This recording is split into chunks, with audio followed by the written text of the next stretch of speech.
अशा पद्धतीने तो गेला होता, बाकी काही नाही. वेगळा जर त्यांनी तसं केला असेल तर तो विश्वासघातापेक्षाही पुढलं मंत्री आहे, ते दुसरे आमदार आहेत. आपल्यामध्ये यशवंतराव चव्हाण साहेबांनी आपल्याला शिकवलेलं आहे सुसंस्कृतपणा, समजलं. आणि त्यामध्ये जरी आम्ही आता माग आम्ही दादा एकमेकाच्या विरोधात होतो, परंतु आम्ही भेटायचो, बोलायचो. आमची काही दुश्मनी नाहीये.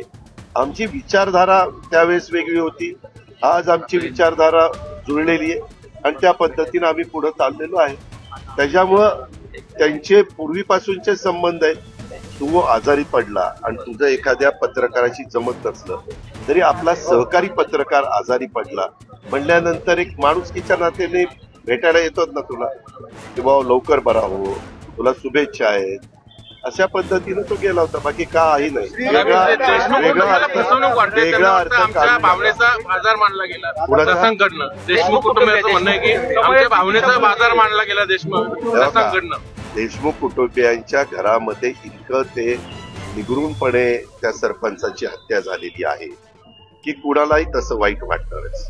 आज त्यांची धर्मपत्नी असेल, आज त्यांची दोन्ही मुलं असतील, त्यांचे बंधू असतील, त्यांचं कुटुंबीय असेल, त्या सगळ्यांना मनामध्ये ही भावना येणं साहजिकच आहे.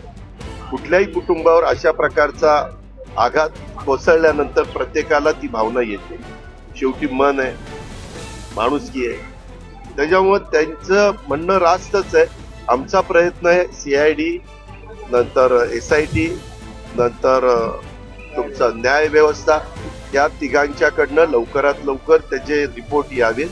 आणि सातत्याने मुख्यमंत्री सांगतायत, उपमुख्यमंत्री एकनाथराव सांगतायत, आम्ही लोक सांगतोय की जो दोषी असेल, कुणीही दोषी असू द्या, त्याच्यामध्ये त्याची फिकीर केली जाणार नाही.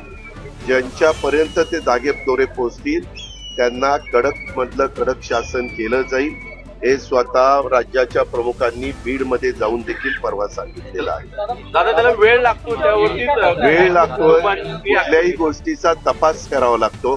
त्याच्यात एक व्यक्ती अजून सापडत नाही, ती शोधण्याच्या करता आम्हाला पण वाईट वाटतं की 60 दिवस झाले ती व्यक्ती सापडत नाही.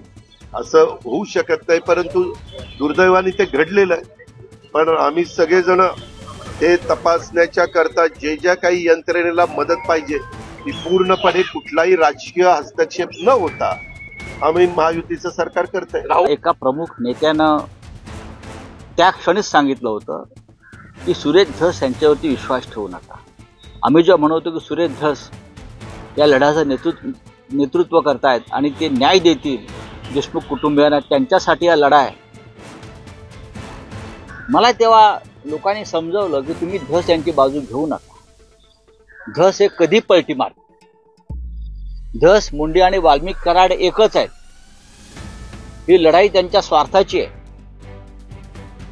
आणि दुर्दैवानं हे सत्य होताना दिसत आहे. मला वाईट वाटतं की एका विद्यमान आमदारानं देशमुख कुटुंबियांच्या अश्रूचा बाजार मांडला आणि व्यापार केला. ती लहान मुलं बिचारी धसांच्या मागे न्यायासाठी धावत होती की हा माणूस आम्हाला न्याय देईल. आणि जर धस याने हे कृत्य केलं असेल तर त्यांना देव क्षमा करणार नाही, त्यांना इतिहास क्षमा करणार नाही. असा खोटारडेपणा जर त्यांनी केला असेल आणि पाठीत खंजीर खुपसला असेल देशमुख कुटुंबियाच्या, तर बीडची जनता नाही, राज्याची जनता हे लक्षात ठेवेल की तुम्ही जे कृत्य केलेलं आहे ते पाप आहे आणि त्या पापाला क्षमा नाही. जर त्यांनी तसं केलं असेल तर तो विश्वासघातापेक्षाही पुढलं पाऊल आहे. धस यांच्याकडनं ही अपेक्षा तुम्ही न्यायाची ठेवू नका असं मला वारंवार बीडचे काही लोक सांगत होते. त्यांचं म्हणणं असं होतं की वाल्मिक कराड, सुरेश धस आणि धनंजय मुंडे हे एकच आहे.